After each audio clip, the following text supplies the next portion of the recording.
Yeah, for sure. So, my name's Megan, as you already know. And I had a travel blog for kind of the last 10 years. At first, it was just kind of a mum and dad thing back home, letting them know I was alive and wasn't getting into too much trouble. But then a couple of years ago, I was catching a flight home and I was sitting next to this gentleman called Gary Arndt. And general chit chat that you kind of have with the passenger next to you, he was telling me that he was a travel blogger who earned a full-time income from this kind of a career, and I had no idea that it could be a full-time job, that it was something that could help people along the way with their travels, kind of help them out, and that you could earn money from that. So ever since kind of that chance meeting, I started really looking into how to monetize your blog and how to turn kind of a personal brand into a full-time career. And yeah, ever since then, it's kind of been full steam ahead.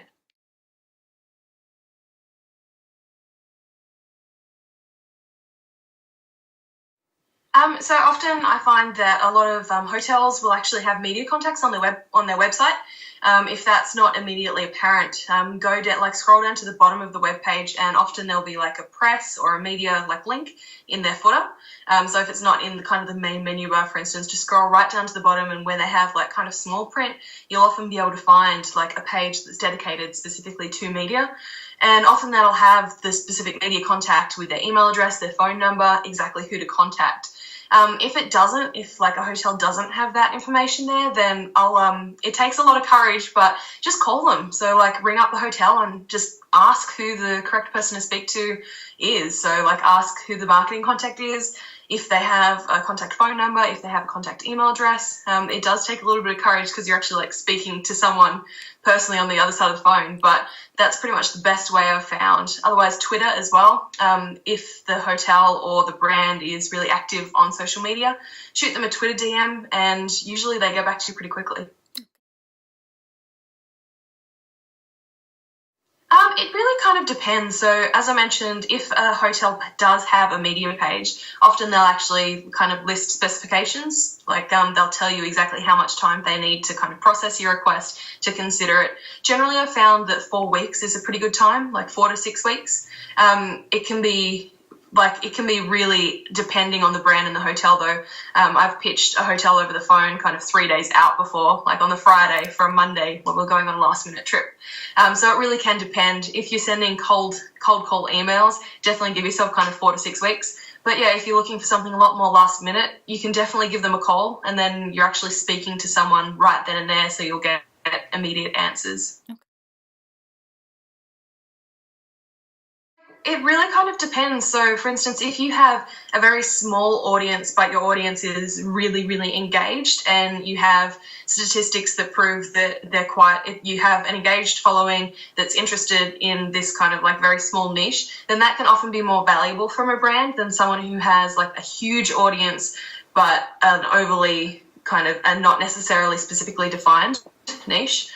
So it really does depend on how you present yourself and how you pitch yourself. For instance, a hotel could be interested in growing their exposure on Facebook specifically, and you might have great Facebook numbers, but your website statistics might not be like up there in comparison to your social media. So it really depends on how you present yourself and how you putting your best foot forward in a pitch. Often even thinking outside the box. So, for instance, I flew up to the Gold Coast in Australia a couple of months ago, and they were really interested in getting content for their blog. So we produced content for them as opposed to kind of producing content for our blog. So in that kind of a scenario, your specific statistics don't necessarily they might not weigh into that. It's just they're hiring you for your skill set.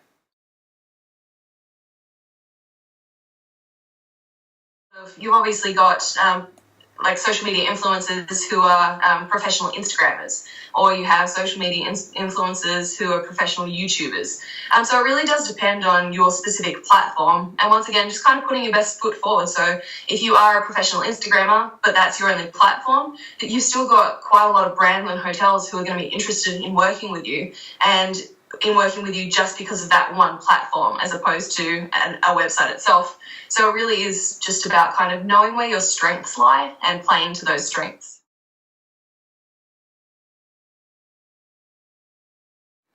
So us personally, when we pitch, we offer them a full hotel review.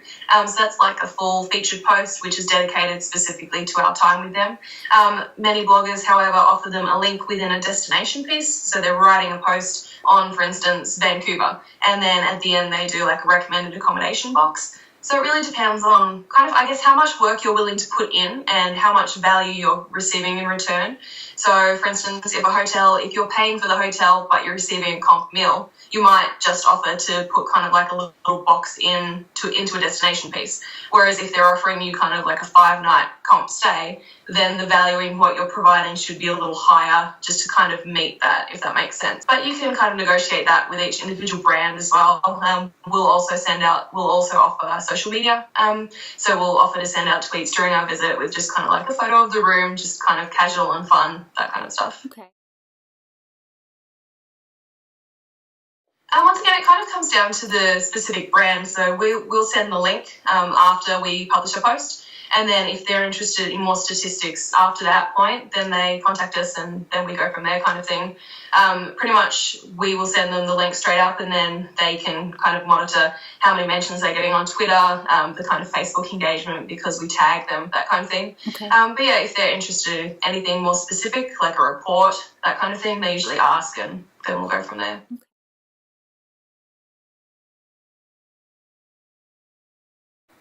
Okay. We've been pretty lucky, actually. What I tell people is kind of we try and avoid that at all costs. So we only reach out to hotels and brands who we're pretty certain that it's going to be a positive stay. So we stick within our niche. We research the brands quite thoroughly beforehand before reaching out.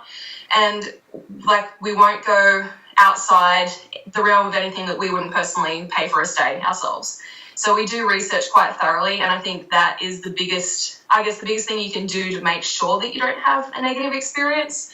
Obviously, though, it's bound to happen at some stage, and so I think the best way to deal with that in terms of a brand is to just be as open in your communication with the brand as possible. So shoot your contact an email, say, look, remain very professional, but just explain to them the situation and speak with them about how they'd like to proceed from there.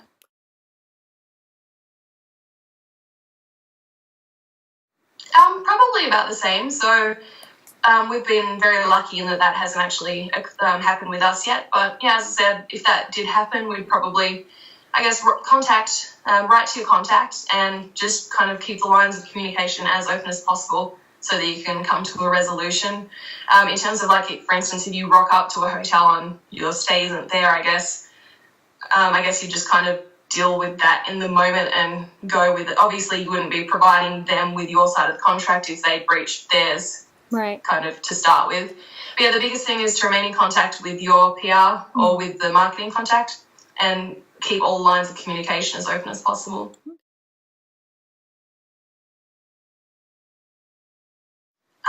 We've actually been very lucky because we've been very lucky to work with quite a lot of brands.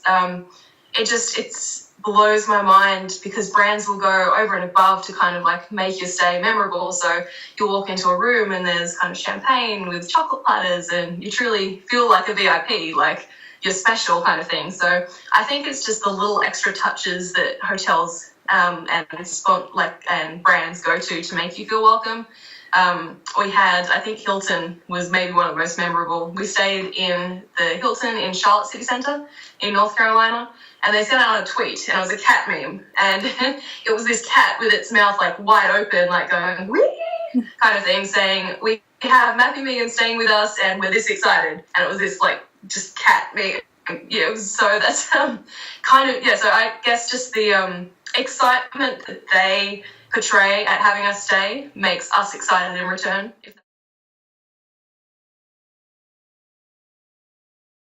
Yeah, for sure. Just go for it. Seriously, go for it. When we started pitching hotels, so our very first experience with staying with hotels in exchange for, comp stays in exchange for reviews, was we were doing a road trip from Florida to Washington, D.C. And at that stage, I think I had 1,000 followers on Facebook and our website was fairly new. But we just pitched and my husband was kind of well, no one's going to take us seriously. But yeah, we pitched them and we gave them our statistics, and we said, this is who we are, that kind of thing.